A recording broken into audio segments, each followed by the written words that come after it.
Hello, I'm a Democrat, and I'm running for President of the United States. My voting history shows that I've done everything I can to support our minority groups. I want to end the war against illegal immigration, because, after all, they're citizens too. However, my opponent rejects the idea of such acceptance. He's even been seen stopping Hispanics in the street and accusing them of being illegal. From drafting legislation to give free food stamps and welfare, to personally distracting the Border Patrol for easier passage, I am truly here for the people. Like the glass? Like this too. And yes, it's true that I voted in favor of funding for Planned Parenthood. I not only advocate, but promote a woman's right to have an abortion. In fact, last week I personally aborted an entire class of third graders. Yet your Republican nominee has been seen at abortion clinics, yelling at rape victims, telling them it was the will of God to bear their child. He has no respect for anyone who isn't also a rich white man, whereas I will give you all free health care, free food, and free abortions. Myself. He forces his religion on an entire nation, whereas I oppose religion in schools and in the home.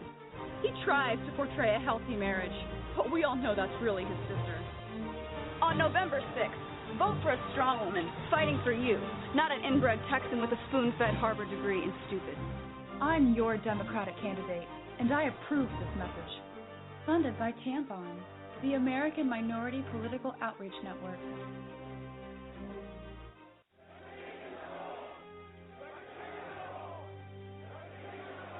Rob Stark. He's the biggest celebrity in the North. But his father was a traitor.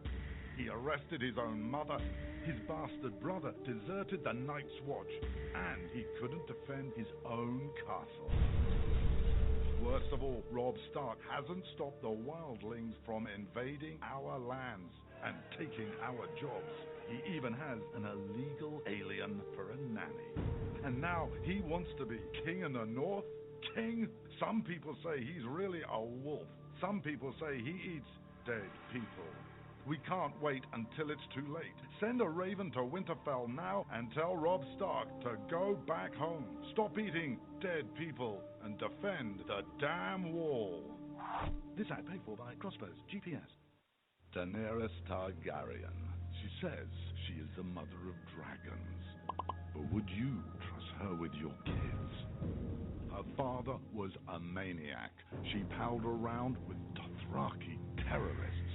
She asked the city of Karth for a government bailout. Then she lost 3 baby dragons after placing them in an unlocked wooden box. An unlocked wooden box. This Khaleesi wants to be queen of the 7 kingdoms, but can she be trusted? Daenerys Targaryen. Wrong for dragons. Wrong for the realm. Paid for by the Committee to Protect Dragons. We don't know anything about him. He was never really vetted. Is he really the true-born son of Robert Baratheon? All over the 7 kingdoms, people are asking the same question. Who is the real King Joffrey? The people of Westeros are hurting. Winter is coming. Crop yields are falling, and the price of fuel is going up. The cost of peat moss is through the thatched roof. And this young and inexperienced king takes advice from a whoremongering imp and has launched an illegal war in the north. What is King Joffrey hiding? This is not our kind of family values. King Joffrey. What a bastard. What a bastard. Paid for by the young Baratheons for freedom. On the battlefield, there's a saying America's military men and women live by. Never leave a fallen warrior behind. Ever. Off the battlefield, Wounded Warrior Project operates with the same goal. We leave no warrior behind. Wounded Warrior Project is a non-profit organization created to help our men and women returning home with the scars of war. Whether those scars are physical or mental, we're here to make sure that they heal. And whether it's helping those with post-traumatic stress disorder live a normal life again, or giving much-needed support to injured warriors in veterans' hospitals. Because no one deserves our help more than the men and women who risk their lives to keep us safe. Wounded Warrior Project. We never leave a fallen warrior behind. Ever. Learn more about what we do at woundedwarriorproject.org. The following letters were written by our troops. My dear fellow Americans, I truly appreciate your support. I was starting to wonder if people had forgotten about us over here, but then one of my buddies showed me this website, and now as tears are streaming down my face, I can see for sure that you haven't. Private Emily B., U.S. Army. It's so heartwarming to see the American people not letting the men and women of the armed forces be forgotten. Your letters make a group of grown men, battle-hardened and gruff, act like a bunch of kids around a Christmas tree. Thanks. Staff Sergeant Matthew H., U.S. Army. Your support may be the most important thing our troops can carry with them. But don't take our word for it. Take theirs. To show your support, visit americasupportsyou.mil. Brought to you by the U.S. Department of Defense and the Ad Council.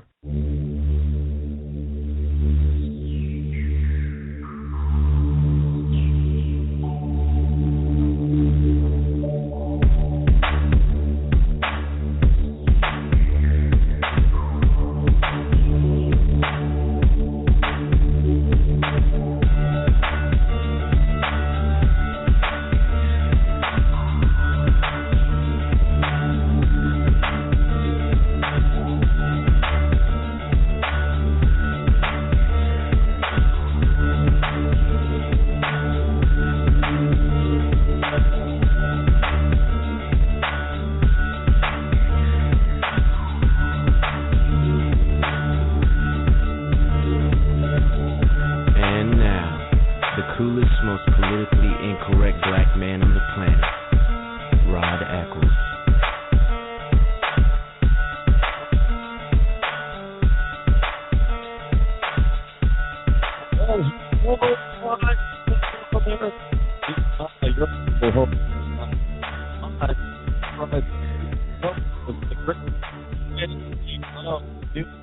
Their big motto is still live free or die. It is not a big government or bust, and I know because, of course, as I do every day, I checked today, and it has not changed. It is Hump Day, Wednesday, April the 8th, in the year of our Lord 2015, and we had snow here in New Hampshire. In fact, some models were predicting as much as 2 to 4 inches, but I think all we're going to get is a dusting, thankfully. Yeah, that 2 to 4 inches had some people scared, because here it is, April the 8th, and we're getting a snowstorm. And I've always said, we're never out of the woods as far as having a major snowstorm until May 1st. Then we can rightfully say that winter is over. Although there have been some instances where Mother Nature has Jack Frost has talked to Jack Frost, and Jack Frost has talked to Mother Nature and delivered us quite the belt of a snowstorm in May. And there was even one year it was in June. But for the most part, once May 1st gets here, we are 99% most likely out of the woods and heading towards summer. But that is not always the case before May the 1st. As in today, it was rather cold and wet, and obviously it was cold enough for it to snow. So people have to turn on their heat and go chop some more wood and toss in their wood stoves and fireplaces to keep warm. Thank you, global warming. I do have some global warming, man-made global warming news for you a little bit later. You're not going to believe it, but they're at it again, and now they're look. I've told you these people are crazy. They're going to try every which way but Sunday, and if they could, they'd try Sunday too, to get you to either believe their BS, their lies in man-made global warming, or to force you to believe it through law, rule, and regulation. Got some news on that, though. That'll be up later. First, I want to talk about the Yohar Tsarnaev guilty verdict. Look, we had a TV station and radio station here that jipped in programming to talk about nothing because there was the jury says they have a verdict.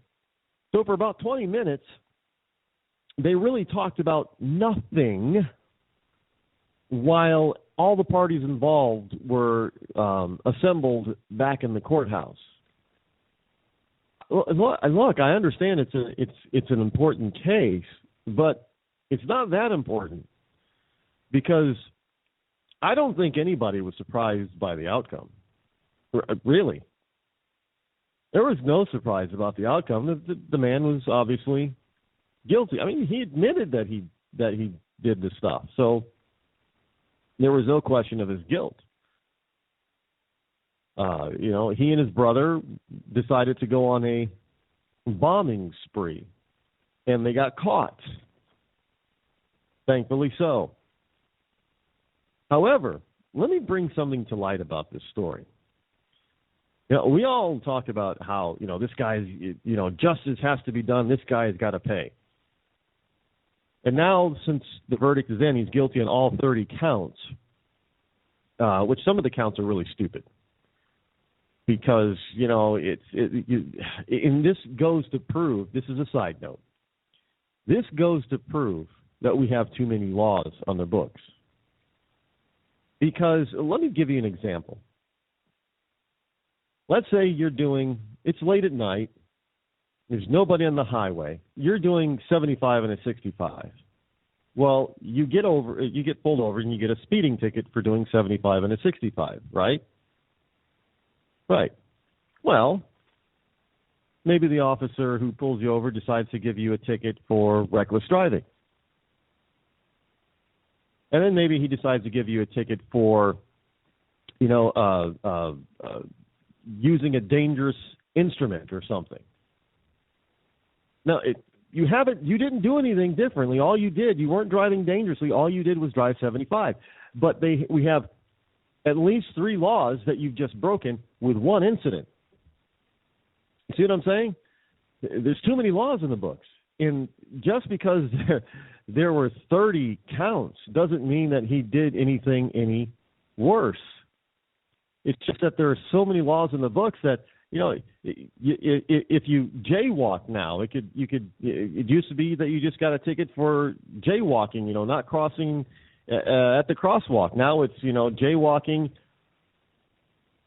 It's endangering a motorist. It's, endangering the welfare of your own being or what have you. There's just a ton of things for doing one thing. That's all it is. And that actually leads to oppression. That type of legal system, law system, leads to oppression because there's just too many laws. I think, just 1 or 2 of the laws was probably enough to get this guy. Now they move on to the phase of the trial called the sentencing phase or sentencing trial. And now is the time when people have to decide, those in the legal system involved in the case have to decide whether he gets life in prison or he gets the death penalty. I know there are people out there, some in the clergy. Think about this. Clergy, and Obama was out there a few days ago disparaging Christians as not being loving, and here you are, some Christians out there crying, no, just give him life. We shouldn't kill him. I guess those Christians aren't loving and kind, according to Obama. But now we're moving into that phase where they're going to have to decide, give him life or give him death.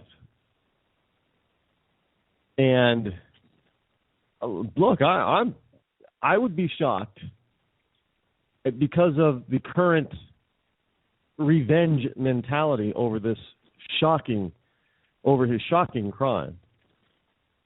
And the end results of his shocking crime. If he did, I would be surprised if he did not get the death penalty, even in Massachusetts, liberal Massachusetts. I would be shocked. Because the man, obviously, according to our laws, deserves the death penalty. Look, I understand. He's young. What is he? He's I don't know how. He's under 25. I do believe, and that's sad. But you have to understand, his bombs killed a little boy. I think the little boy wasn't even 12 years old. Yeah, he has a price and penalty to pay.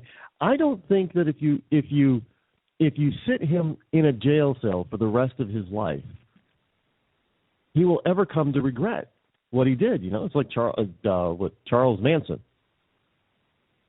I mean, that man did all kinds of horrible things, and I don't think today he doesn't regret it. In fact, he warns us, don't let him out, don't parole him. He warns us every time he's up for parole, you better not let me out. Oh no, it'll probably be a bad thing you let me out. But for Tsarnaev, there are a lot of, three people that died in the bombing, plus a police officer was killed by his brother, not by him, but still, due in part because of him. So 4 people plus a criminal, 5 people total lost their lives because of this incident. So should we make it a 6? According to the law, I have no issue with putting him down. I don't. Even as a Christian, I can say it simply because, look, I'm to forgive him because I am a Christian. But that doesn't mean forgiveness. You just let him go. And it doesn't mean you forget. That's something different. You can still forget. You can forgive somebody for wronging you. It doesn't mean that you forget it, and it doesn't mean that you put yourself in a position where you allow them to do it again. For instance, you have your child. Let's say, your 20-year-old child is living with you, and there's money sitting on your dresser. Say $100. And your 20-year-old child is out of work or looking for a job, what have you, coming home from school, what have you. He wants money. He sees your $100 on your dresser, and he takes it. Now, you can forgive him. You can forgive your child for doing that. But it does not mean that you have to go ahead and put another $100 on the dresser. You can remember what he did and remember to lock up your wallet so he doesn't take it again. See the difference there? It's the same thing with Tsarnaev. We can forgive him of his acts, of his deeds.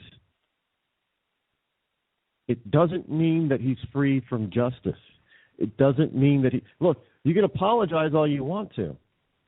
It doesn't mean you're now absolved of any wrongdoing that you've done. You've got to make that right. Now, how do you replace limbs? How do you replace lives? How do you repair broken and shattered lives? Well, you can't. It would be one thing if he could just say, you know what, I'm sorry, I'm so sorry. Let me pray and bring them back to life. That's not possible. It's not going to happen.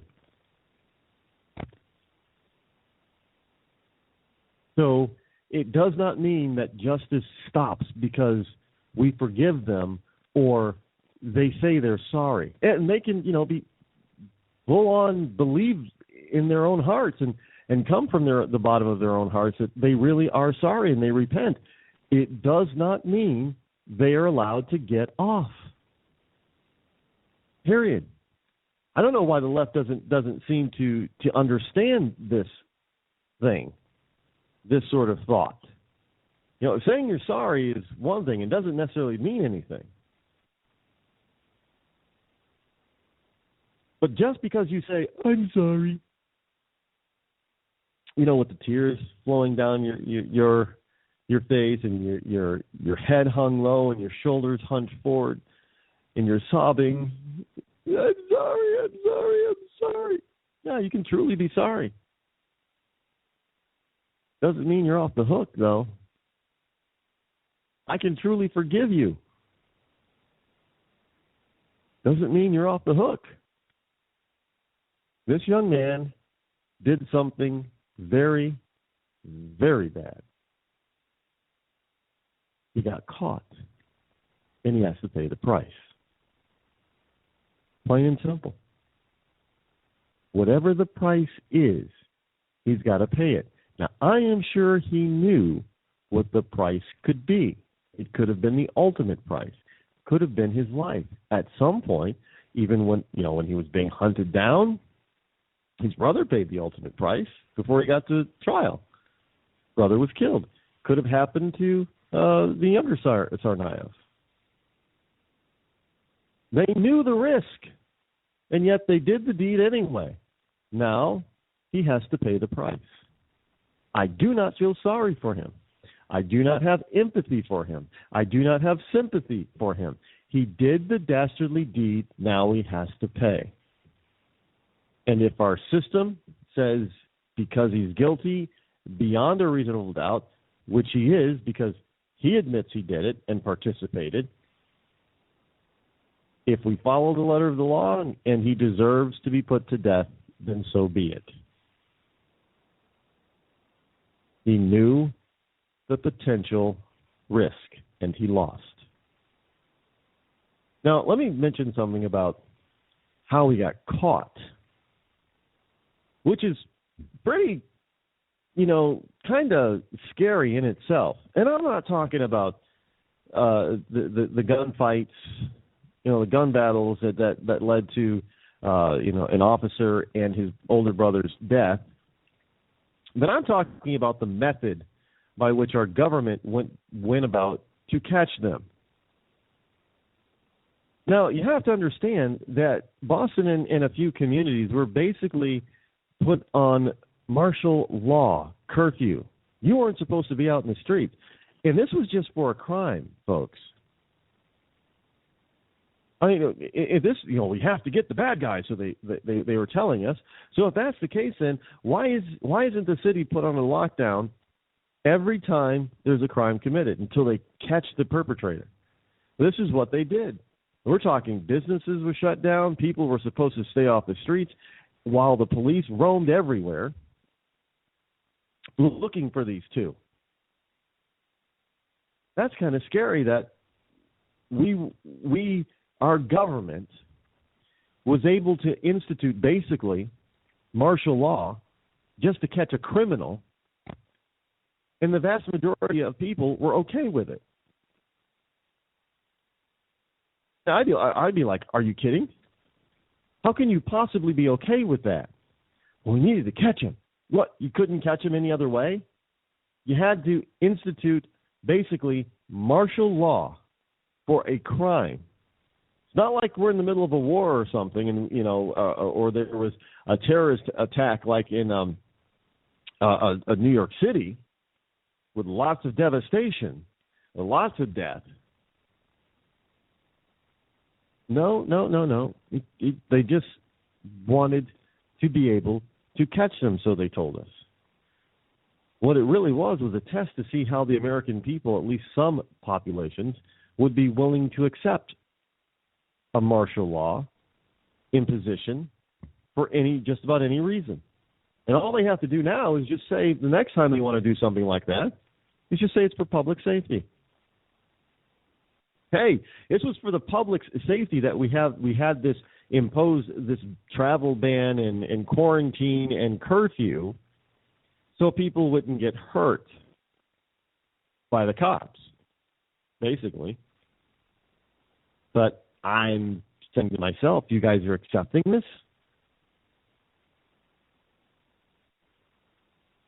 I mean, I know we're talking about Massachusetts, but I'm saying you're accepting this? This is not a good thing. It's not a good thing. Don't get me wrong. It's a very good thing that they caught the two. And it's a good thing that one of them didn't survive. Trust me, I believe that's a good thing. Is it a good thing in a free society that has a constitution and people, the citizens, have rights, to have those rights trampled upon because of one criminal or two criminals. Now, make no mistake about it. Yes, we view that crime as being horrendous, but make no mistake, it was still a crime. It was just two of them. They knew who they were looking for, by the way. So it's not as if they're thinking, well, like New York City, there were 19 hijackers. Well, what if there were that many in Boston? No, they knew who they were looking for. They knew there were two that they were after. They knew what they looked like. They knew their names. They knew who they were. Law enforcement at all levels knew who they were looking for. But yet and still, they decided to impose this quasi-martial law and impose an entire city or two or three to shut down. And people eagerly went along with it. Now you gotta be reminded of this from time to time. Benjamin Franklin, and I quote him loosely, those who give up a little bit of liberty to secure more security deserve neither liberty nor security, and indeed will not have either liberty nor security. Because you have to understand, you can probably say, well, hey, all these criminals are running amok. Well, who's a bigger criminal? The street thug or the government agent? The street thug is violating your human and constitutional rights. Absolutely. But why is it different when a government agent does exactly the same thing? There is no difference. It's one and the same. Another human being is trying to tell you that you don't have any rights except the rights that they allow you to have. Hey, think about it. You don't have any rights because the government gives you rights. Well, that's not what our Constitution says, but this is what they're trying to make you believe, and all too often, many of you do believe this. The government grants rights. Therefore, if the government grants you a right, it can take that right away. It can decide that you don't really have a right, but it's a privilege to be able to do this, or that. Again, that is not what our Constitution says. But yet what Massachusetts did when searching for the Tsarnaev brothers is they were saying, you know what? We are suspending your right to be free and travel free around the city. You don't have that right. Well, actually, you do. But because so many people believe that the government gives them rights, therefore giving the government power to take away that right, they didn't even question why the government needed to shut down the city just to find two people. Why did they need to shut down the city to find duo people? They didn't have to shut down to do that. They shouldn't have shut down to do that. They did shut down to do that. And in so doing, even though they caught their criminal, or their two criminals, they committed a bigger crime upon a lot more people. And that's the crime of taking away the individual freedom and liberty of every single one of the city's citizens.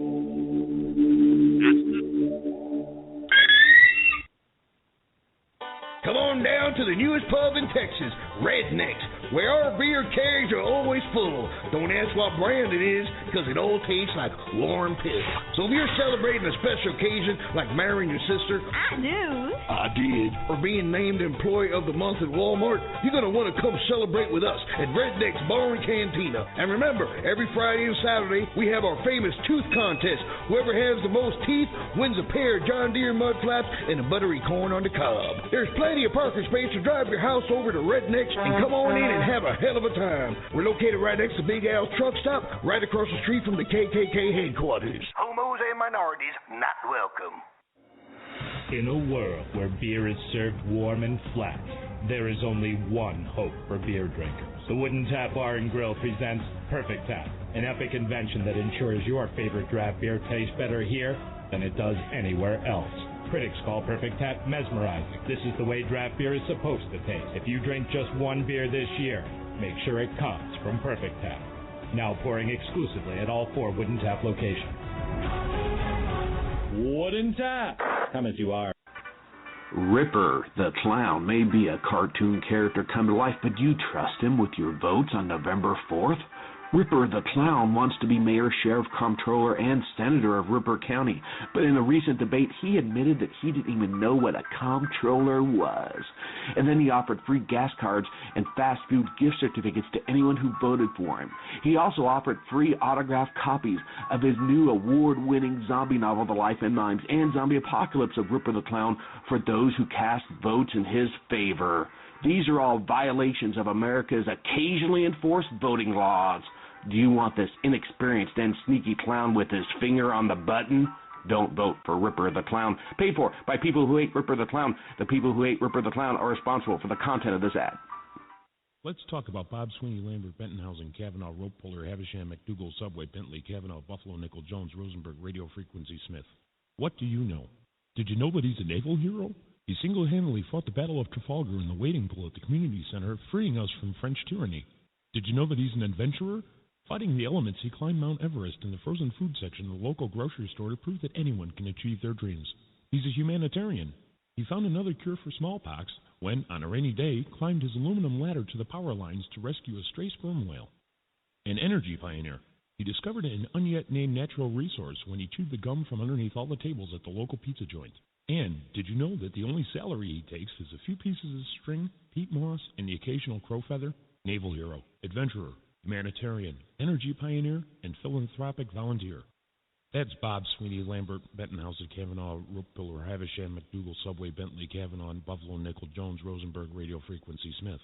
On Tuesday, remember to punch number 7 and vote for Bob Sweeney, Lambert, Bentonhausen, Kavanaugh, Rope Puller, Havisham, McDougal, Subway, Bentley, Kavanaugh, Buffalo, Nickel, Jones, Rosenberg, Radio Frequency, Smith for Village Idiot. He's what this city needs to feel better in the eyes of the world. Paid for by the Friends of Bob Sweeney, Lambert, Bentonhausen, Kavanaugh, Rope Puller, Havisham, McDougal, Subway, Bentley, Kavanaugh, Buffalo, Nickel, Jones, Rosenberg, Radio Frequency, Smith.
Zinc Media.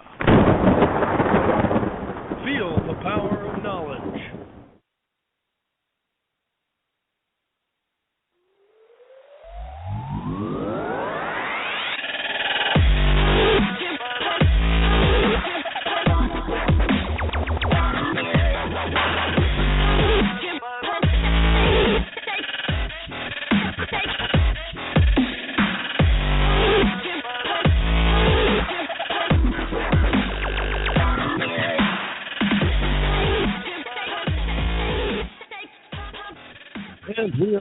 back. The number that you can call this evening if you wish to join me live here on the Rod Eccles Show and join and talk to your lovable host, Elrod, is 603-835-3224. Again, the number is 603-835-3224. I'd like to take this time to begin to welcome all the new listeners out there who are starting to listen via some of the syndicated places out there that are playing the Rod Eccles Show, especially if you are listening in a replay podcast.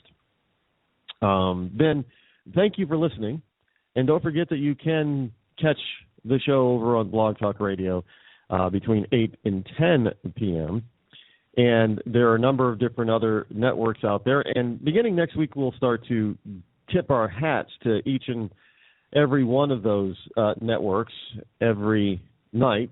So we'll give a quick 30-second blurb to each one, a different one every night, because really want to thank them for coming on board and seeing what we have to offer here, and thank them for believing that I have a voice that needs to be heard. And so, and I thank them for thinking that, giving me the opportunity to do that. It is an honor. It is a true honor, and I will strive to live up to the excellence. Now, again, every once in a while, I'm sure there are going to be technological glitches, but we're working to make sure that those do not pop up. I am not I don't give up, by the way. I'm not one that gives up easily. In any event, hey, everybody's talking about this nuclear Iran deal, and a lot of people are not happy with it. And if you listen to Obama talk about this every once in a while, you'll get you'll kind of get the gist that, well, maybe he's not all that thrilled about it either, or maybe he just doesn't. He's not thrilled about the criticism about it. And I find it funny by listening to a lot of the pundits and a lot of people who called in the various different talk shows over the past couple of days about this thing. And it's kind of interesting that people would just sort of give up for one main reason. Because they say, well, hey, they're going to get it anyway. What difference does it make if they get it now or if they get it in 5 years or 10 years or 15 years? They're going to get it. And then they'll follow up with, well, the Soviet Union, the old Russia had nuclear weapons, and they never used them. So they're comparing apples and oranges here. What they're saying, what they're failing to realize is that the old Soviet Union, which it included Putin, by the way, he was KGB. The old Soviet Union, they didn't want to die. They were, just dictators and Marxists and that type of thing. They wanted to rule over people. They didn't want their people to die, and they didn't want to die. The difference with the Iranians here is, so with the Russians, with the Soviets, there was this idea of mutually assured destruction. Okay, Soviet Union, if you launch, we're going to launch. And we have just as many, if not more, nukes than you do, so you probably will not survive this exchange. A great number of your fellow citizens will not survive this exchange. So there was this notion of mutually assured destruction. So the Soviets realized by having a nuclear war, they couldn't win. You ever see the movie War Games? In the end, the computer is going through all these different scenarios and then comes up with the fact that it's like tic-tac-toe. You can't win. There's no winner in an all-out nuclear war between the Soviet Union and the United States. Nobody. That's what kept both sides in check. Seriously. But now, with Iran, they don't have the same moral mentality as the Soviet Union. This is why you cannot let them have a nuclear weapon ever, because they believe, their form of Islam believes that at least within the Middle East, but the whole world, in order to bring in paradise on earth, this old earth has to go out in war and fire and destruction. They want to die so they can achieve and get, be martyrs and get their 72 virgins and all that kind of stuff in a utopia. They want to be the heroes so that Allah will put them here in his utopia. That is what they believe. They want to usher in the utopia. If they get the bomb, they will see that as a gift from Allah, and that means it must be used.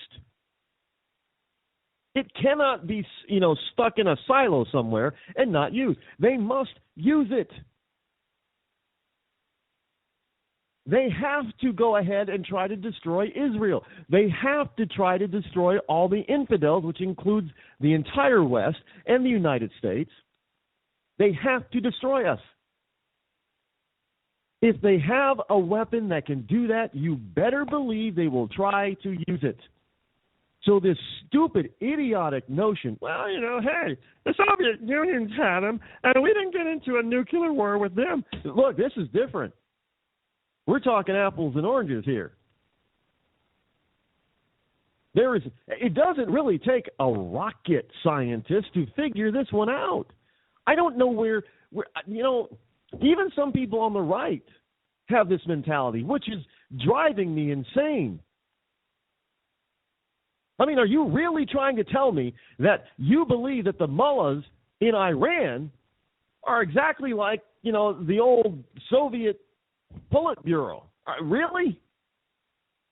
You believe they're like Khrushchev or Lenin or, hey, Lenin was a pretty badass, He killed millions of Russians to get his way.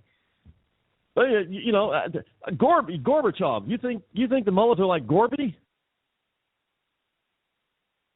They're not thinking. They're following some stupid mainstream media soundbite that, it's no big deal. What you're going to end up with is a nuclear arms race in the hands of bunches of dangerous countries that should not ever have them, because they do not have the discipline nor the moral compass to control their urge and itch to push the damn button. I mean, this is so bad that you've got two former secretaries of state from diametrically opposed administrations, Henry Kissinger and Charles Schultz. Now, if you don't know who Henry Kissinger is, he was the Secretary of State, I do believe, for Nixon, Richard M. Nixon, and Schultz obviously was, actually he was under Reagan. Why is my mind going blank on Schultz? I was actually trying to think of Colin Powell, but under Clinton, but Colin Powell and Schultz definitely do not look alike. One's a tall old white guy, and one's not short, they're black guy. They definitely don't look alike. But here you have, but their ideas, let's be honest. Kissinger, it does not, and we've seen what Kissinger believes in over the years, is not really Reagan-esque. He's not. He's more like a limp-wristed lame duck, limpy ducky, wishy-washy. He would fit in with Bonnier. But this guy, Kissinger and Schultz, they say Iran deal brings region closer to nuclear war. And let me tell you something. It's not the region, because there's no way in hell you're going to contain a nuclear war in a small region like the Middle East. Oh, yeah, I know that we here in the United States, we often joke about, well, some people are not really joking, but we often joke about, hey, why do we spend so much time and money on Iraq or Afghanistan or with Iran? Just turn them, turn them into glass. Turn the countryside into glass, meaning, drop nukes on them and be done with it. Well, the problem is that the area is so small. Geographically speaking, it's very small. Not to mention, we've got one of our friends over there, Israel. They wouldn't avoid the fallout, literally. But see, the point is that you've got those over there that, look, people are saying, well, look, you've got Saudi Arabia and Egypt and Jordan and Qatar and a few others out there who are trying to fight against Iran in Yemen. Well, understand that none of them over there really want Israel there. Don't think it's because in this particular case, it's not the enemy of my enemy is my friend. It's not the case. Hey, well, to a certain degree, you might, there has been leaked information that Jordan and Saudi Arabia have seemingly agreed to let Israel use their airspace in order to attack Iran to keep them from getting the bomb. So in this particular, to that extent, you might say the enemy of my enemy is my friend. But after all that's said and done, if they take out Iran, do not doubt me that Egypt, Jordan, and Saudi Arabia will turn their attention to Israel to get rid of them. But they can't. The reason is that they know what the Iranian form of Islam is all about. And it scares the rest of them to death because they don't happen to necessarily believe in bringing on an apocalyptic future in order to bring in utopia on Earth. They don't particularly subscribe to that religious theorem. But Iran does. And they don't care if they die. In fact, they want to die. The Soviet leaders didn't want to die. They didn't really want the majority of their people to die. So you tell me where the similarity is. There aren't any similarities between Iran today and the old Soviet Union.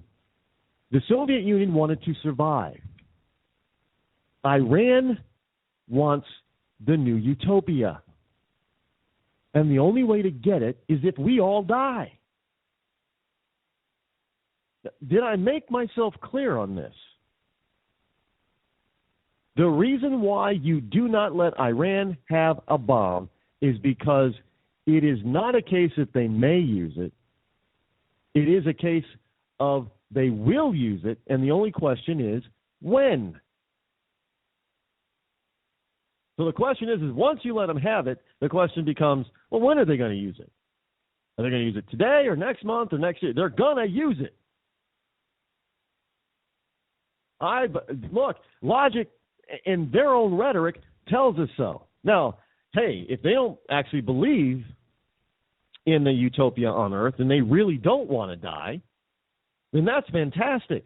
Then no, they won't use it. But let me ask you this. Are you really willing to bet the entire world's population's lives on that? I'm not. I'm going to assume the worst in that they actually mean what they say. I don't know how else to put it. It isn't going to be if you let Iran have the bomb. It isn't a question of them using it or not. Well, they won't use it. It's only a question of when are they definitely going to use it, because they definitely will. Well, Rod, you could be wrong. I hope I am on this one. The problem is with all the evidence out there, it's pointing to the fact that I'm right. And the problem with me being right, if they get the bomb, is that there's not going to be anybody left to say, for me to say, see, I told you so. Just saying. I don't, it's absolutely,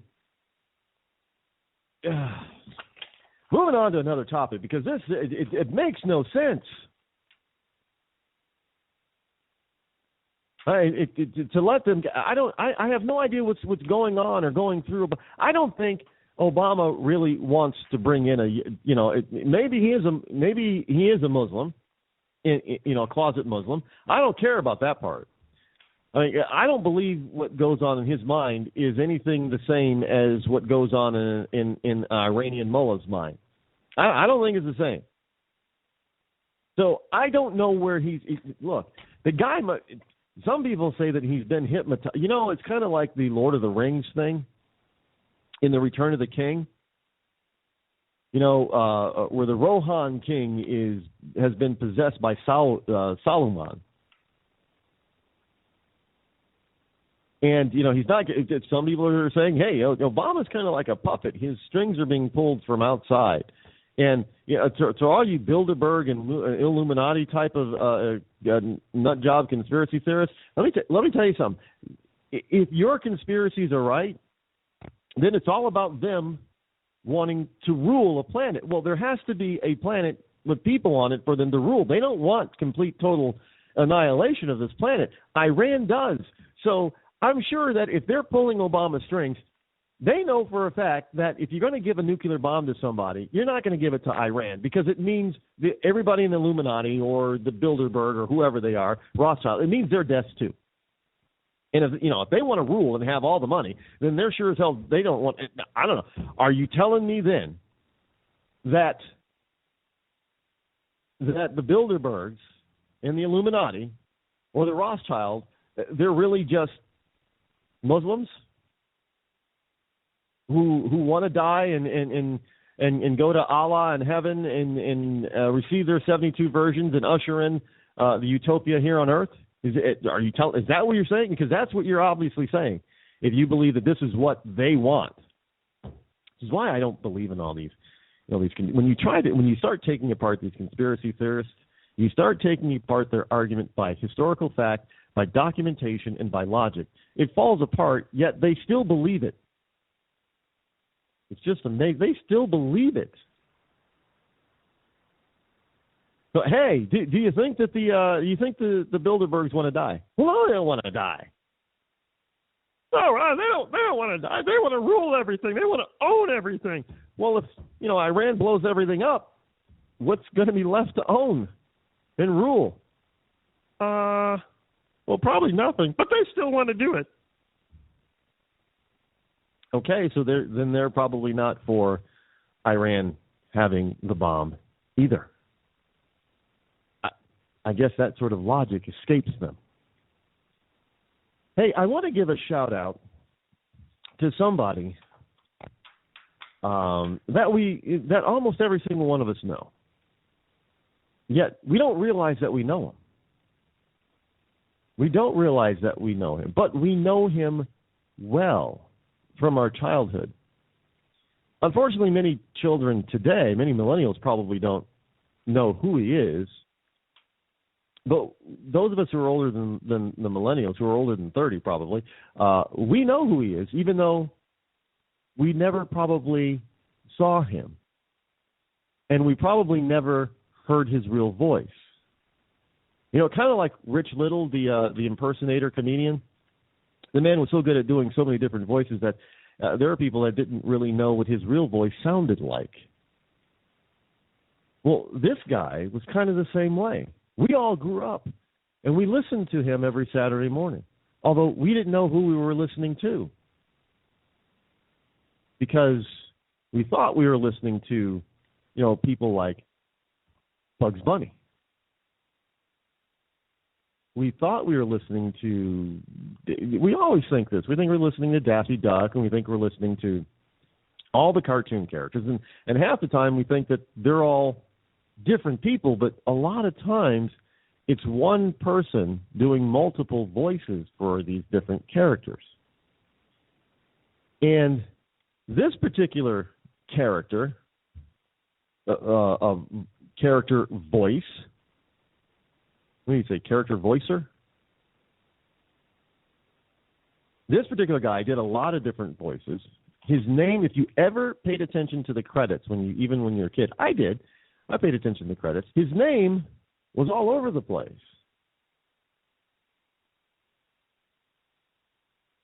He's a popular satirist, and he's also known as the voice of Looney Tunes. In reality, he was a voice actor.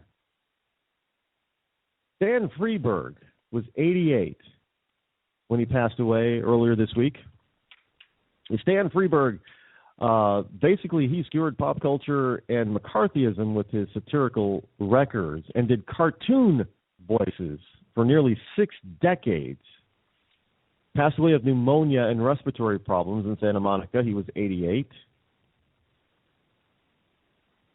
Back in November, Mr. Freberg was honored by his many friends at the Egyptian Theater in Hollywood. Harry Shearer was the host, and Steven Spielberg and Tom Hanks sent a video tribute from location in Germany. It was the best evening of his life, so said his wife. He loved it. He was an incredible man. He did the voices that none of us will ever forget.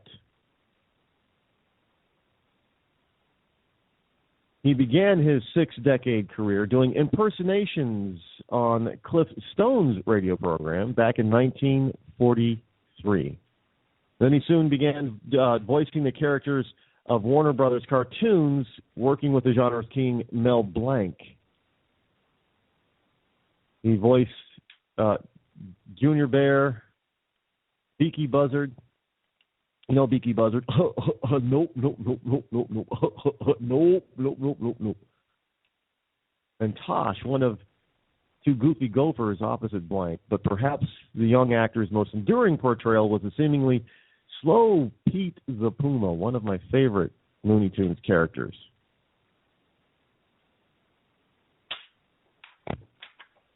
We all know who Pete Puma is.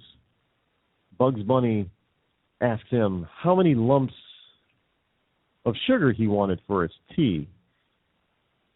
And Pete always answered, 3 or 4. And then Bugs proceeded to pound 3 or 4 lumps on his head. He's a part of pop culture. He's a pop culture icon, a pop culture legend. He, like Mel Blanc, brought joy to many a child and adult alike throughout the years. He was missed. But let me say, every time you happen to turn on the TV and you happen to turn on the Cartoon Network or whatever station or network that you're watching, and you happen to see a cartoon that would happen to be a favorite of yours back in the day, why don't you hang around long enough to see the credits of who's voicing your favorite characters? You might see that one of those characters is voiced by none other than Mr. Freberg. And then you might have a different appreciation for this gentleman.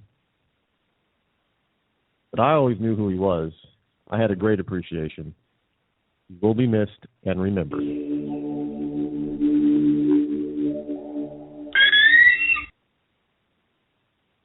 Hello, I'm a Democrat, and I'm running for President of the United States. My voting history shows that I've done everything I can to support our minority groups. I want to end the war against illegal immigration because, after all, they're citizens too. However, my opponent rejects the idea of such acceptance. He's even been seen stopping Hispanics in the street and accusing them of being illegal. From drafting legislation to give free food stamps and welfare, to personally distracting the Border Patrol for easier passage, I am truly here for the people. I'd like to draft. Like this too. And yes, it's true that I voted in favor of funding for Planned Parenthood. I not only advocate, but promote a woman's right to have an abortion. In fact, last week I personally aborted an entire class of third graders. Yet your Republican nominee has been seen at abortion clinics, yelling at rape victims, telling them it was the will of God to bear their child. He has no respect for anyone who isn't also a rich white man, whereas I will give you all free health care, free food, and free abortions. Myself. He forces his religion on an entire nation, whereas I oppose religion in schools and in the home. He tries to portray a healthy marriage, but we all know that's really his sister. On November 6th, vote for a strong woman fighting for you, not an inbred Texan with a spoon-fed Harvard degree and stupid. I'm your Democratic candidate, and I approve this message. Funded by Tampon, the American Minority Political Outreach Network.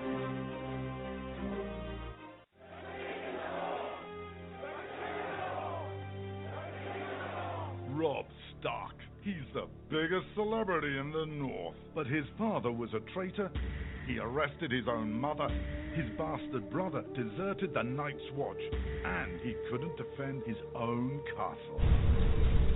Worst of all, Rob Stark hasn't stopped the wildlings from invading our lands and taking our jobs. He even has an illegal alien for a nanny. And now he wants to be king in the North? King? Some people say he's really a wolf. Some people say he eats dead people. We can't wait until it's too late. Send a raven to Winterfell now and tell Rob Stark to go back home. Stop eating dead people and defend the damn wall. This ad paid for by Crossbows GPS. Daenerys Targaryen. She says she is the mother of dragons. But would you trust her with your kids? Her father was a maniac. She palled around with Dothraki terrorists. She asked the city of Karth for a government bailout. Then she lost 3 baby dragons after placing them in an unlocked wooden box. An unlocked wooden box. This Khaleesi wants to be queen of the 7 kingdoms, but can she be trusted? Daenerys Targaryen. Wrong for dragons. Wrong for the realm. Paid for by the Committee to Protect Dragons. We don't know anything about him. He was never really vetted. Is he really the true-born son of Robert Baratheon? All over the 7 kingdoms, people are asking the same question. Who is the real King Joffrey? The people of Westeros are hurting. Winter is coming. Crop yields are falling, and the price of fuel is going up. The cost of peat moss is through the thatched roof. And this young and inexperienced king takes advice from a whoremongering imp and has launched an illegal war in the north. What is King Joffrey hiding? This is not our kind of family values. King Joffrey.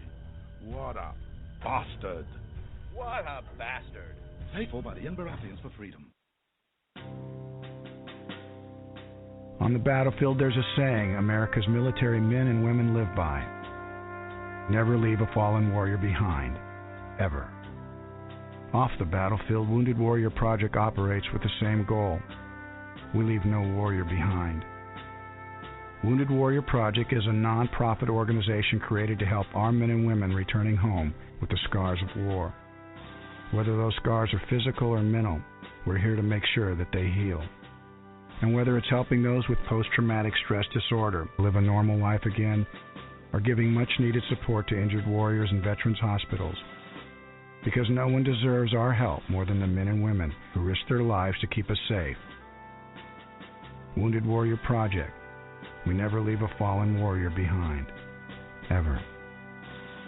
Learn more about what we do at woundedwarriorproject.org. The following letters were written by our troops. My dear fellow Americans, I truly appreciate your support. I was starting to wonder if people had forgotten about us over here, but then one of my buddies showed me this website, and now as tears are streaming down my face, I can see for sure that you haven't. Private Emily B., U.S. Army. It's so heartwarming to see the American people not letting the men and women of the armed forces be forgotten. Your letters make a group of grown men, battle-hardened and gruff, act like a bunch of kids around a Christmas tree. Thanks. Staff Sergeant Matthew H., U.S. Army. Your support may be the most important thing our troops can carry with them. But don't take our word for it. Take theirs. To show your support, visit americasupportsyou.mil. Brought to you by the U.S. Department of Defense and the Ad Council.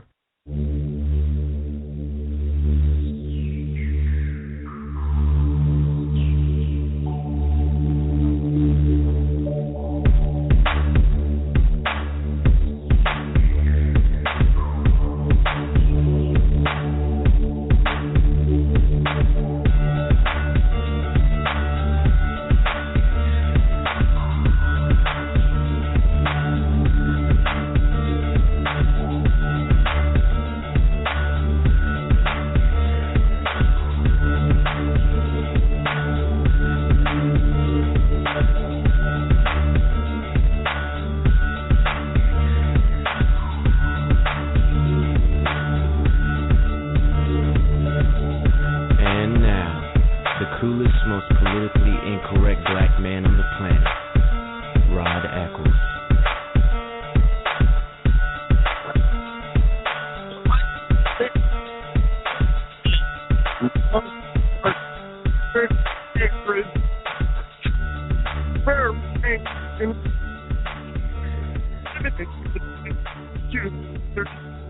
Modulator.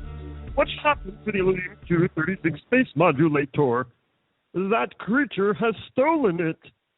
Oh, delays, delays. Yes, Bugs Bunny. You know, the problem is I can watch Bugs Bunny and quote a lot of the lines. I don't know, people think I'm crazy and they look at me like I have two heads or something. Anyway, good evening, my fellow Americans. It is I, your lovable host, El Rod, coming to you live from my bunkerized home studio, where the motto of the Granite State is still live free or die. It is not big government or bust. It's hour number 2 of the show here on this Wednesday, Hump Day, April the 8th in the year of our Lord 2015, as I'm coming to you currently live. And, of course, those of you who are listening out there on the podcast, don't forget that you can still call the show live if you are so inclined to do so at 603-835-3224. That's 603-385-3224. Look, I know some of you might. Well, if you don't like me talking about Bugs Bunny, then go ahead and go over to my website and tell me so. That's right, RodEccles.net. That's RODECCLES.net. Plain and simple. And I'm a huge Bugs Bunny fan, and it's you lose the voices of your characters, and it's like the characters themselves die. Because they, in a way, in a sense, they do. And it's sad. It is. Look, I know we all have to go, but it's sad. These guys brought, Mel Blanc and Stan Freberg and all the people over at Warner Brothers who put together these Looney Tune cartoons, as well as a bunch of other of my favorite cartoons. Now, I was also a big fan of the Pink Panther, the Peter Sellers movies, as well as the Saturday morning cartoon. The Pink Panther, he was one cool cat, man. I know he was pink. Today, that's not a cool color for somebody to have, but yeah, you try and tell me that Panther wasn't cool. And Hong Kong Phooey was another one that I loved. I loved Top Cat. Anybody remember Top Cat? The original Super Friends. Love that too. Today's cartoons just they don't meet up to the stuff that was done back in the Warner Brothers heydays up through the 70s, and even the 60s cartoons. Even if you watch some of the 60s cartoons like Space Ghost, they were very hip at the time. They're very dated because they're very hip and very centered around the 60s and the movement era of the 60s. But don't tell me that you didn't watch Josie and the Pussycats. And don't tell me you didn't watch Scooby-Doo. Now, I have to admit, I didn't like Mighty Mouse, but a lot of people did. Here I come to save the day, and Freebird.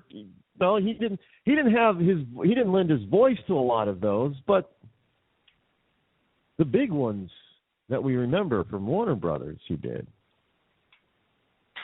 So, it's pop culture. We talk about pop culture in this show. If today's culture was more, quote unquote, square, like culture of yesterday, our country would be a hell of a lot better off. It really would. I'm not saying going back to the 50s, but hell, just go back to the 70s, man. At least then there was still a sense of self-responsibility and self-dignity. I don't know, we've lost a lot of it today. Let me tell you. Yeah, and I'm reminded in the chat room, Tom and Jerry, one of my favorites. Love Tom. You know the reason why I really loved Tom and Jerry? Because on most of the original Tom and Jerry's, their opening credits reminded me of like I was going to watch a movie. I was starting to watch, and they were hilarious. They were hilarious cartoons, and they were so well done. I mean, Tom and Jerry was they were an amazing cartoon. They really. I know if you look at them today, there's a lot of the era, that they came out of. There's a lot of stereotypes that are in cartoons, and a lot of kids today probably won't get all those stereotypes. I fully understand that. A lot of underlying racism in Tom and Jerry. I get it. They were still hilarious cartoons. But it was what it was back in the day. But it's still one of my favorites. I remember coming home from school, and Tom and Jerry was one of the cartoons that was one of the afternoon TV shows. I don't think they really do that anymore. Remember the afternoon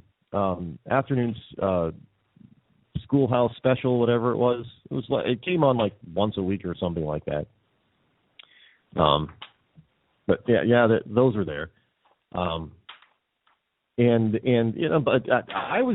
my sister liked Popeye. I wasn't a huge fan of Popeye, but I still watched it. It was okay in my book. And there were way too, numerous. I'm probably forgetting a lot. Even going into the 80s, there were some cartoons I absolutely loved, but not so much in the 90s or 2000s. There aren't many because they really started to, excuse my French, suck.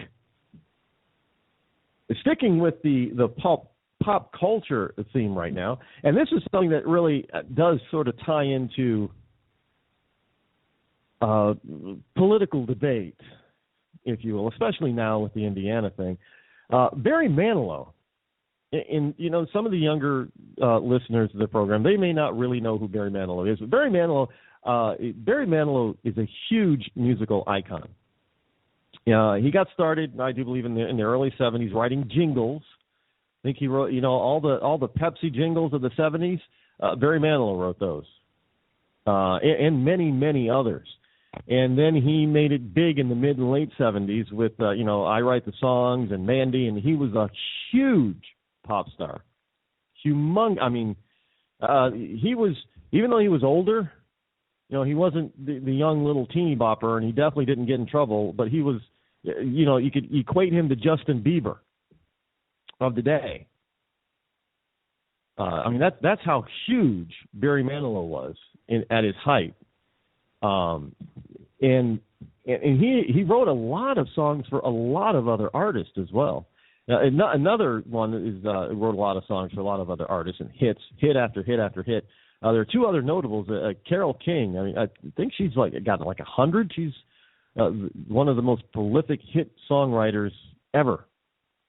And Barry Gibb of the Bee Gees wrote a lot of stuff for a lot of different people.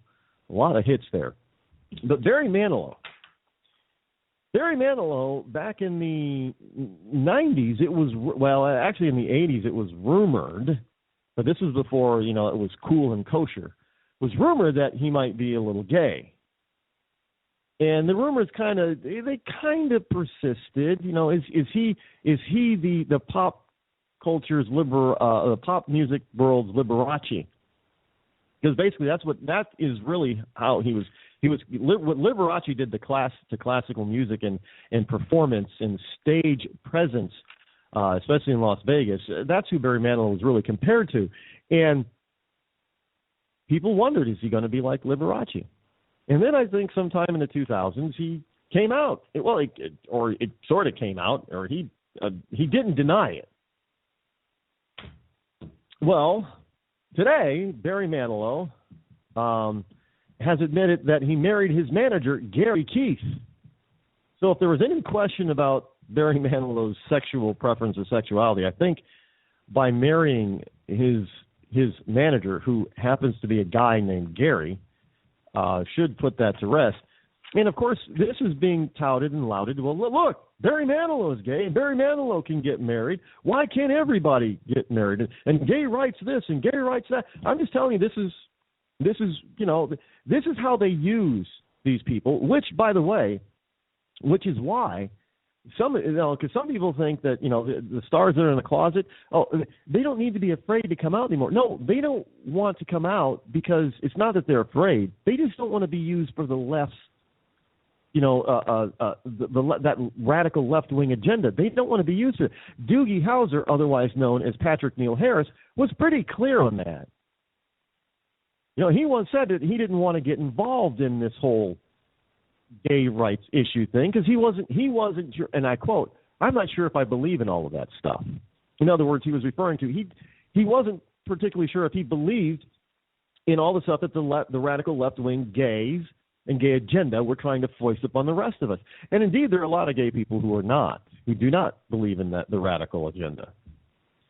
So they pretty much stay in the closet, not out of fear of being found out, or especially today, because it's cool now. If you're gay, oh, that's cool. Neil Patrick Harris, he's gay and he's still a good actor and he's still cool and he must be a really good actor because he plays that womanizer Barney on How I Met Your Mother, and you would never ever guess that he was gay from that character. And it goes on and on and on. So it's cool actually to come out a little bit today in many cases if you're a celebrity, but they don't want to be used for as a tool or a weapon in this radical left wing nut jobbery.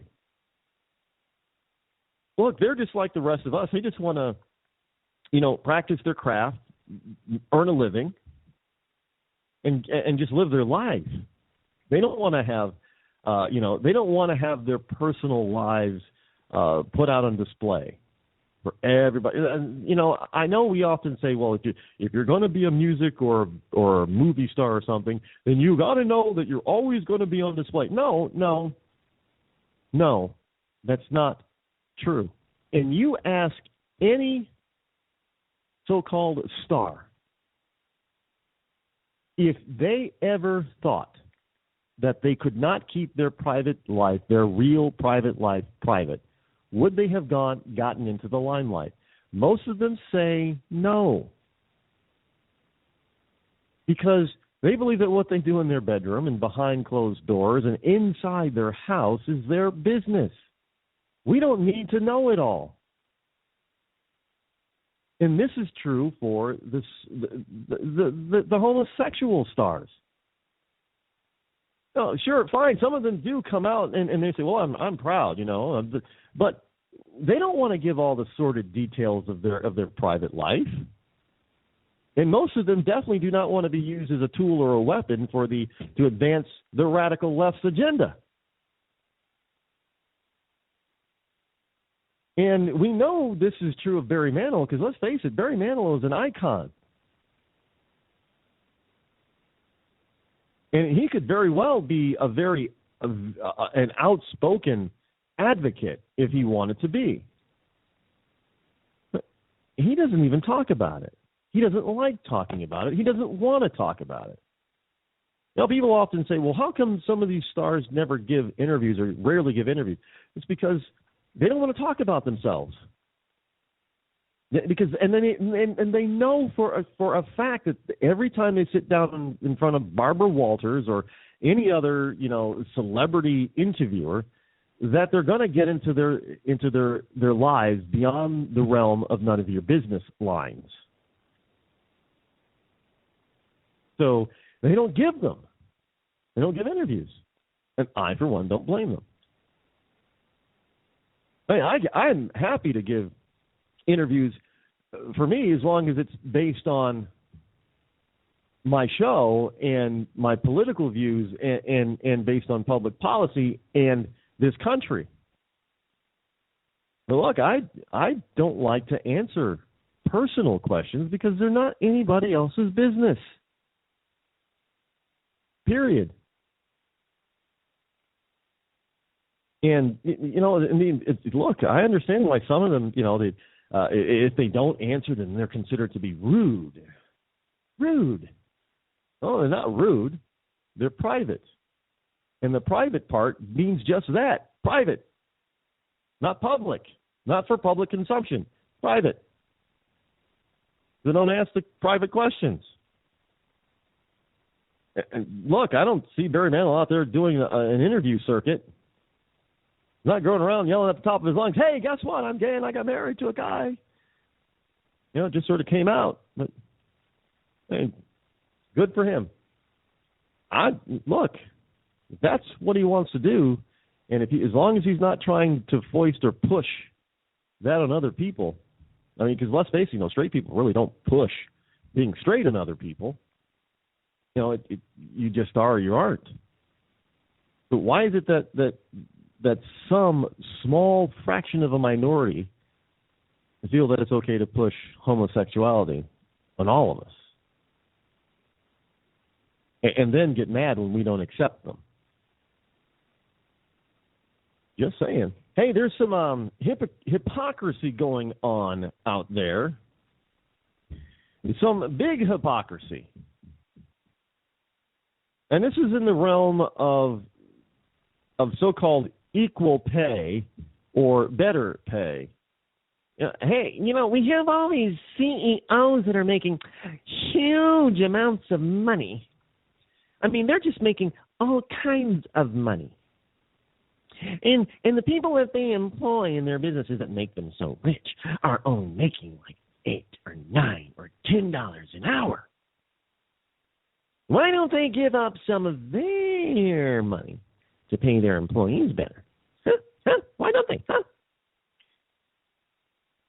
And some of these CEOs are out there advocating a raise in the minimum wage. Now, the funny thing is, I don't know. No, maybe I'm wrong, but I don't know of a single company, be they led by a conservative CEO or a liberal CEO, that is paying anybody the minimum wage of $15 an hour or more unless their community has it in law that they have to. I don't believe that there are. Are there? Somebody tell me if there is, because I don't know. But here we have hourly pay for fast food CEOs is pretty astonishing. This is a Yahoo News story. Basically, as legions of fast food workers and their supporters prepare for a major nationwide strike next week, did you know that there was going to be a nationwide fast food worker strike? Well, I guess you're not going to look. They better think twice about this, because have they not seen the videos or heard the 911 tapes of these people going into fast food joints like Kentucky Fried Chicken and McDonald's and not being able to get their nuggets or their fried chicken, and they go off the wall or they call 911. So I don't know if you want to piss off these people, these fast food eaters, because when they want their nuggets or they want their fried chicken, they want it. So they're getting some powerful ammunition in their push for a $15 an hour national minimum wage. An analysis published Monday shows just how enormous the chasm is between what the average worker makes and restaurant industry CEOs, some of them who are quite liberal in their public views. Let me just give you an example here. Chipotle. This is, and they broke this down. Yahoo News is reporting something from USA Today. And USA Today broke down the CEO's salaries into an hourly basis based on if they work, 40 hours a week, like as if anybody just works 40 hours a week anymore. Well, some of them can't work 40 hours a week, but because they're only part-time. But they're basing it on a 40-hour pay week. The Chipotle co-CEO Montgomery Moran, M-O-R-A-N, gets the equivalent of $13,489 per hour. I don't see anybody in his Chipotle restaurants making $15 an hour without tips. Starbucks. This is the company that is supposed to be so conscious and so wonderful towards and so liberal. I mean, this is the company, Starbucks is the company that wanted to have a talk about race. This is the same company that refuses to put Starbucks stores in many, minority neighborhoods. They've redlined these neighborhoods, and they're not putting stores there. But they still want to have a race conversation or a conversation about race. So Starbucks, their CEO, Howard Schultz, who also talks about, people not getting paid enough at the lower end of the economic scale, and that maybe we should have a higher minimum wage. Well, this guy doesn't pay his baristas $15 an hour, willingly and freely, but he makes the equivalent of $10,285 an hour. Oh, that seems like a lot to me. And you go down the line, Panera Bread CEO Ronald Sheikh, S-H-A-I-C-H, makes the equivalent of $1,292 an hour. The other Chipotle co-CEO, Steve Ellis, makes $13,471 an hour. You want to know why your coffee's going up? Well, Dunkin' brand CEO Nigel Travis earns $4,889 per hour. Even the venerable Wendy's and Domino's CEOs, Emil Brolick and Patrick Doyle, make over $3,500 an hour.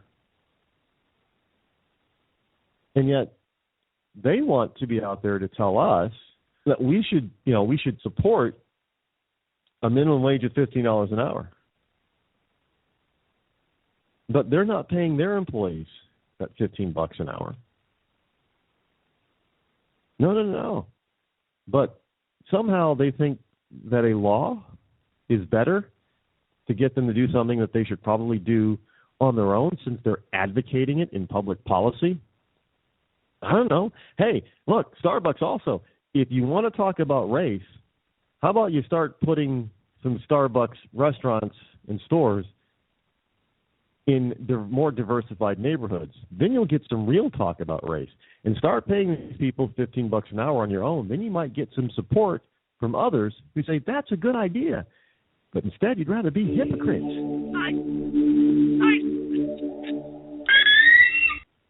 You shouldn't have to pay to talk to the people closest to you, or the people who used to be. That's why Umbrella Wireless is proud to announce the new Friends, Family, and Recent Ex-Girlfriend plan. Now you'll get unlimited calls to your best buddy, your mom, or Cindy, once she realizes that you're seriously meant for each other and should stop screening your calls. Now the 30 minutes of agonizing silence where you're both afraid to hang up may drain your battery, but it won't drain your wallet. And you'll get unlimited calls just to check if she still cares enough to pick up, with no extra charges.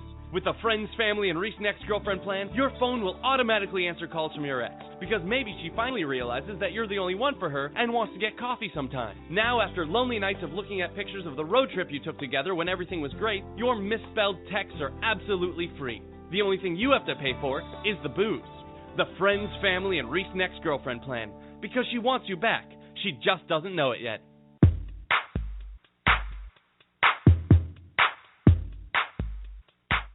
Some people have had changes in behavior, hostility, agitation, depressed mood, suicidal thoughts, or actions while using the U.S. government.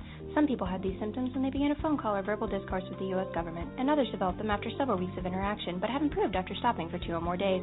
If you or your family notice agitation, hostility, depression, or changes in behavior, thinking, or mood that are not typical for you, or you develop suicidal thoughts or actions, anxiety, panic, aggression, anger, mania, abnormal sensations, hallucinations, paranoia, or confusion, stop all federal government interactions and definitely do not call your doctor as Obamacare has gone into effect.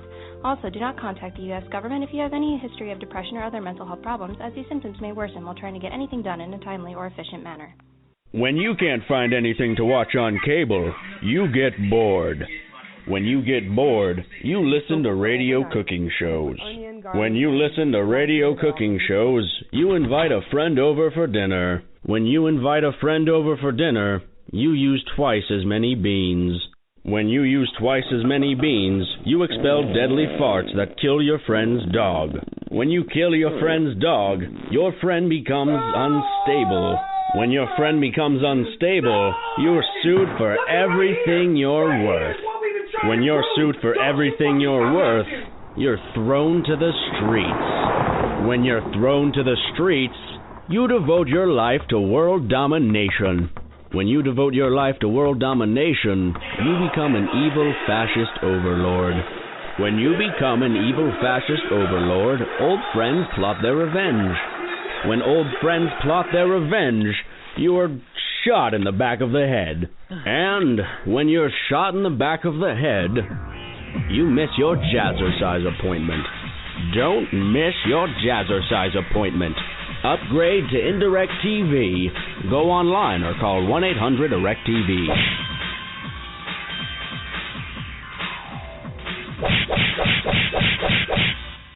Come on down to the newest pub in Texas, Rednecks, where our beer kegs are always full. Don't ask what brand it is, because it all tastes like warm piss.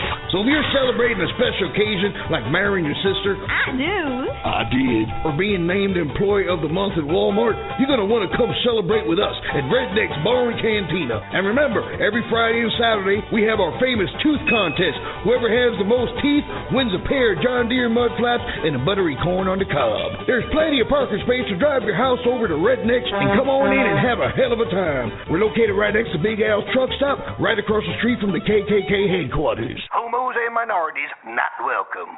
Some political watchers are saying this could be the nastiest, most negative election season of all time. This campaign season seems like candidates have taken dirty to a whole new level. When pundits start shouting and politicians start calling each other's names, it can seem like a return to civility is not possible.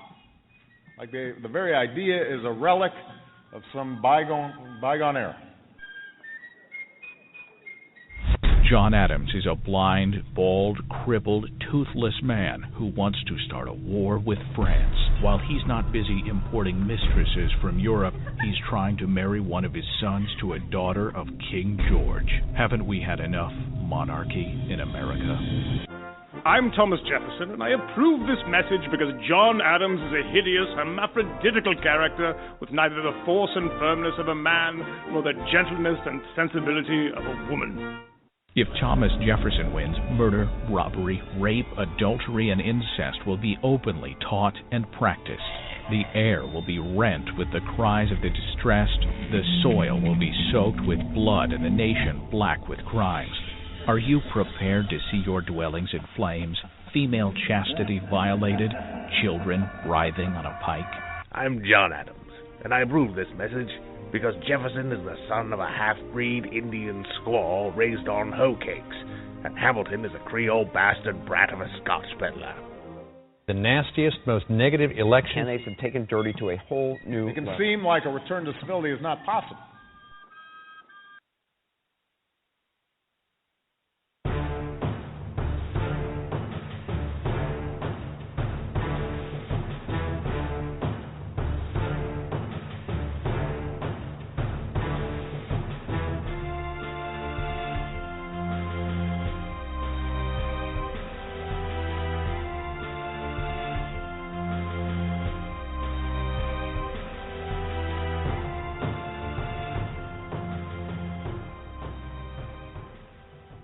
And we are back. I am your lovable host still, Elrod, coming to you live from my bunkerized home studio somewhere within the great grand state of New Hampshire.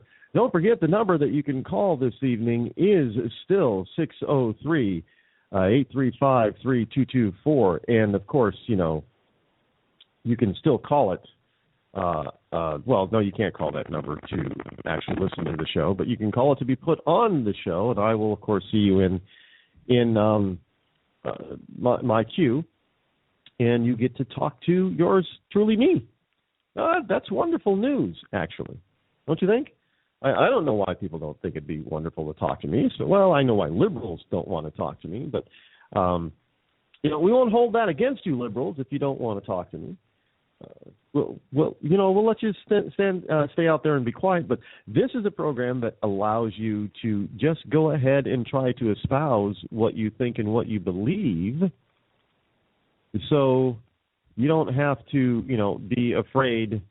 Well, you should be very afraid if you're going to talk to me, because I'm going to talk to you about logic and facts, and you're going to try to do it on emotion, argue from the point of emotion, but you know, logic and fact trumps emotion. Every time, it really does. You don't have a shot with doing that. So I wouldn't really suggest that you just try to argue from a standpoint of emotion. You got to have some logic and fact. Now, here's what seems to be a new fact on the abortion issue. I know people don't like to get into the abortion issue, but hey, look, this is something that's rather important, because we always hear from the left that, you know, we on the right, we're just, all we want to do is control a woman's body. And we don't have a right to control a woman's body, but nobody ever stops to consider, at least on the left, they don't stop to consider the life of the child, the unborn baby. Well, evidently, regular people are starting to pay attention to the unborn baby, and they're expressing their decree of when life begins, because, you know, we always hear about, well, when does life begin? And I've always said, well, this is pretty simple. When life begins, we can just take it from a scientific standpoint, and if we go to the point where we say that life ends, and scientifically and medically stated, we pretty much agree. You know, science and medical science pretty much says that when there is no brain activity, then if there's no brain waves at all, then you're gone. You're not coming back. If there is brain activity, even if you're in a coma, then there's a chance for you to come back and live. So we have that as a standard for when a person is dead or not. So if we apply it to the beginning, shouldn't we say, now this is when I always say, well, you know what, let's compromise on when life begins. If we're going to say medical science says that life pretty much ends when there's no brainwave activity, well, how about when there starts to be brainwave activity? And we happen to know that brainwave activity starts sometime at the beginning of the second trimester. So then, at that particular point, why can't we compromise and say that's when human life begins? Well, the left, you know, they get beside themselves and they say, no. But then the left goes out and makes these laws.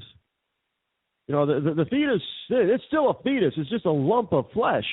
But then those same people will advocate for and get laws passed that say that if you kill a pregnant woman, well, you're probably guilty of two murders, not just one, the mom and the unborn child. Well, wait a minute. How can you be guilty of murdering an unborn child if it's unborn, and you're saying that it's just a lump of flesh when it comes to abortion? So let me get this straight. I've asked this question. If the mom wants to have a late-term abortion, she gets in her car and she's on her way to the abortion clinic, Wherever it is, it's probably Planned Parenthood, but she's on her way to the abortion clinic. On her way. And she gets T-boned by a driver who runs a red light. Mom and an unborn fetus is killed instantly. Now, this driver, they find out, well, he had a couple of beers. So now he's going to get tagged with vehicular manslaughter of 2 people, not 1. Well, wait a minute. His mom was on her way to get rid of this kid. But now you're going to say, oh, he killed 2 people. Well, actually, he only killed 1 if you're going to follow your logic. See, but you're making these laws based on emotion because, it's so terrible. This guy was driving drunk or under the influence and he killed this pregnant woman. But on the other hand, you're saying, well, this pregnant woman has a right to end her child's life if she wants to. So the mom has a right to end the child's life, but somebody else doesn't, who's not a doctor. Yeah, how does that make any logical sense? Well, evidently a lot of Americans think that type of thought process is stupid. This is a story from Hot Air. Here's a poll. 52% of Americans say life begins at conception. Not sometime after, not in the second trimester, not in the third trimester, not when the kid is born, not when the kid takes his first breath, but at conception. So that ends that argument as far as I'm concerned about when does life begin, because, we're always told, well, the majority, majority of Americans want gay marriage, and the majority of Americans want equal rights, and the majority of Americans want this, and the majority of Americans believe that there should be a woman's right to choose. Well, hey, guess what? Majority of Americans say life begins at conception. Now, here's part of the story that was in Hot Air. Police said Lane, this is in March, the Boulder County District Attorney's Office announced that Donnell Lane would not be charged with murdering Michelle Wilkins' 7-month-old baby. Now, Lane attacked a pregnant Michelle Wilkins with a knife, cutting out her baby in the melee. Yeah, that sounds pretty gruesome. Now, police said Lane, who was a Colorado certified nurse's aide, attacked Wilkins, who's 26 years old, on March 18th at Lane's apartment in Glen Place in Longmont, Colorado. Now, Wilkins went to the home at about 11:51 a.m. to respond to a Craigslist ad of baby clothes for sale. Now, Lane's husband, David Ridley, came home at 2:15 p.m. to take his wife to a prenatal checkup. He was met at the stairs by Lane, who was covered in blood. Now, she told her husband that she had a miscarriage and that the baby was in the bathtub upstairs. Now, Ridley said he rubbed the baby slightly, then rolled it over to hear and see it take a gasping breath. Now, Wilkins, who was wounded in the basement, called 911 at 2:41 p.m. Lane was arrested at Longmont United Hospital at 7:46 p.m. So this woman decided that she was, going to take somebody else's baby. But was it a baby? Well, in order for it to be a baby, it had to have personhood before it was ripped out of its mom's womb, because it didn't go to full term. So this whole notion that life doesn't begin at conception, I believe, is a false narrative and false notion, simply because the left wants to have evilness alive and well in this country. Because on one end, they don't want you to tell them what to do, but on the other end, they want to tell the rest of us what to do all the time. And then they base some of their laws on emotion. Well, you know what? The kid is not a kid until you kill it. And then it's a kid. But before you kill it, it's not a kid. Well, how can you kill it if it's not alive? Well, the majority of Americans have said, you know what? Enough of that BS. Life begins at conception. And maybe our laws should be reflected around that. And if we did that, if we accepted life begins at conception, well, I guess that means you really can't have abortion on demand, then can you?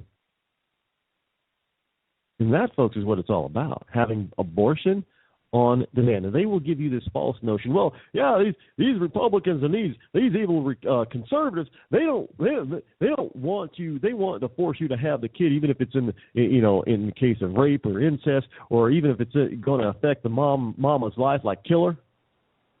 Yeah, kill her dead. And for most Republicans and constitutional conservatives, that is not what we're saying at all. But we are saying that abortion on demand could be dead. And evidently, the majority of Americans would tend to agree with that sentiment, because the majority of us believe that life begins at conception. Well, going from the beginning of life to what should be the end of life, here's a story from the Washington Post about John McCain, that venerable senator from out in the Southwest. If McCain wins in 2016, he won't necessarily be the oldest. In fact, he will be fairly young by Senate standards. So when McCain ran for president back in 2008, so the story goes, the report goes, some commentary focused on the age gulf between him and Barack Obama. So McCain's announcement Tuesday that he will seek a sixth term in the Senate in November for 36 total years, if he's elected, suggests that he must be near the upper end of the age range of the Senate, but which, he really is. But if McCain, who is now 78, is reelected, which is in 2016, which means he'll be I don't know, will his birthday come in time by the time then he'll be 80? Well, he'll be 79 or 80. He probably won't even be one of the oldest senators in the 115th Congress, much less in history. McCain is so young by Senate standards that former Senator Strom Thurmond was won election 3 times when he was older than the Arizona Republican will be in 2016. The 2 other senators won election twice at ages older than McCain will be in January of 2017. And at least 5 senators, 3 of whom will be in the middle of their terms when the next Congress rolls around, will be older than McCain when he is sworn in again. Look, we've got this whole notion of old white men running the country is not all that far-fetched, actually. It's true. Let me run down some ages here that of people in Congress. It's really quite frightening. Now, right now we've got there are some, I can't count them all, but there have been over the past few years, let's see, 5, 10, 15, 20, 35, 40, over 50 senators in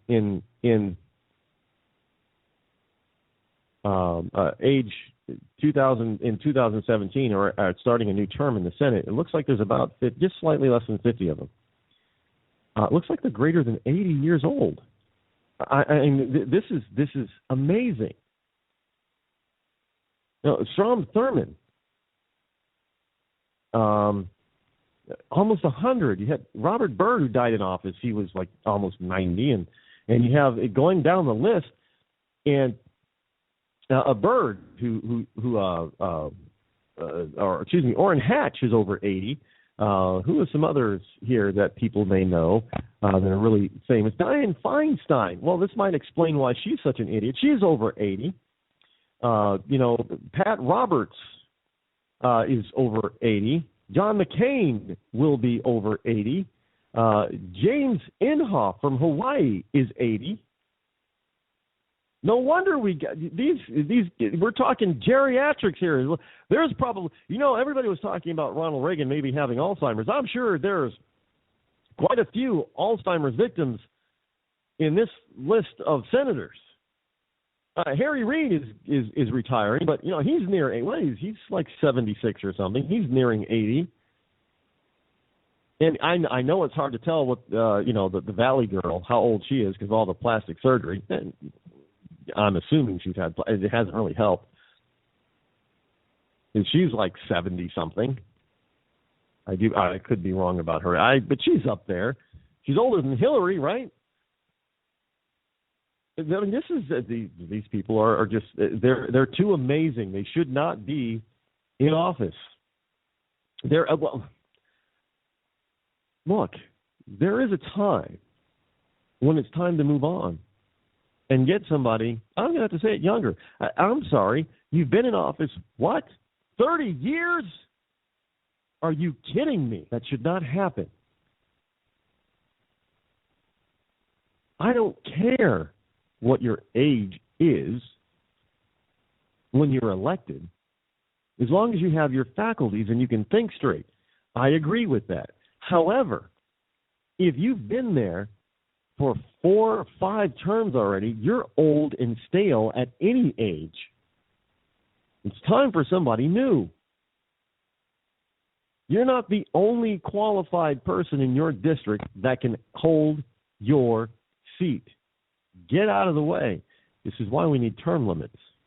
Because term limits would prevent all these geriatrics from, there's all that experience, Rod, and wisdom of age. Well, really? Are you going to infer that wisdom onto Harry Reid? Have we lost all sensibility?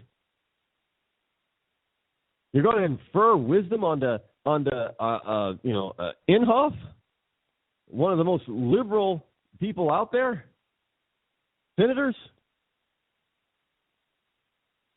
You're going to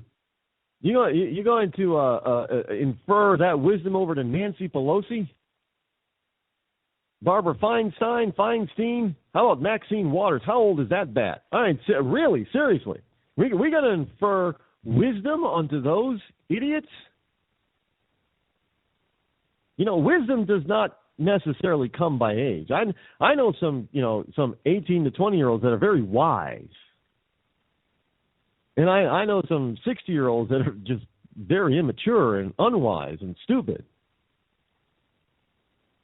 And that's the same for being in Congress, whether it be in the House or the Senate. There are some in there that are pretty wise at a young age, and those that have been around for a long, long time. I mean, you seriously wonder if they have all their faculties. Because when they open their mouth, I mean, even their own supporters, sometimes their jaws drop and hit the floor. I mean, she said, "What?" We have to pass the bill in order to find out what's in it. I'm sure there were, plenty of her staffers that were running around thinking, "Oh my God, how are we going to spin this one?" It's not going to be easy to spin that. There's another poll out there. I know for a person who really doesn't like polls too much, I seem to find them a lot. Well, they come across my newsfeed, and they grab my attention because of the headline, and then they give me all this stupid information. And again, I'm not a big fan of polls. I don't care if they support my theory or my political view or personal view or not. I don't really believe in polls because polls can be manipulated. However, there is some truth in the polls, especially when they're done by liberal organizations or liberal-leaning poll takers with a liberal-leaning poll question, and the number still comes out to be a majority on the conservative side. I then realize that if they're asking in such a way as to get a more liberal response and they're still getting the majority as conservatives, conservative thought, well, that means that a vast more majority of those being polled, as well as those not being polled, are more conservative than liberal. Well, I mean, you can't deny that. I mean, if you get an ABC, CNN poll or something like that, and it says, 60% of American people believe that, in this way, and it's conservative in thought. Well, if CNN is involved, You know that's probably down by 10 points, so the number's probably closer to 70%. Just saying, this is how you have to look at the polls, and it shouldn't be that way. But look, the mainstream media shouldn't be the way that it is either, but it is. So you have to look at each part through a filtered lens in order to get a good idea of what the truth is. But here's another poll, and I got to tell you, and this is a Newsmax, and I got to tell you, I'm thinking it's probably not too far off. This is a poll on Obama, and the poll basically says that Obama is far more popular in Cuba than in the USA. The results of a new poll shows that President Barack Obama is far more popular in Cuba than he is in the United States. This is a Bendixson and Amandi poll for Univision Fusion. Noticias Fusion, Hispanic, obviously, Spanish. It finds that 46% of Cubans hold somewhat of a positive opinion of Obama, while another 34% have a very positive opinion of him. Now, this Univision Noticias Fusion obviously is, because you're looking at Univision, it tends to be a little bit on the liberal side.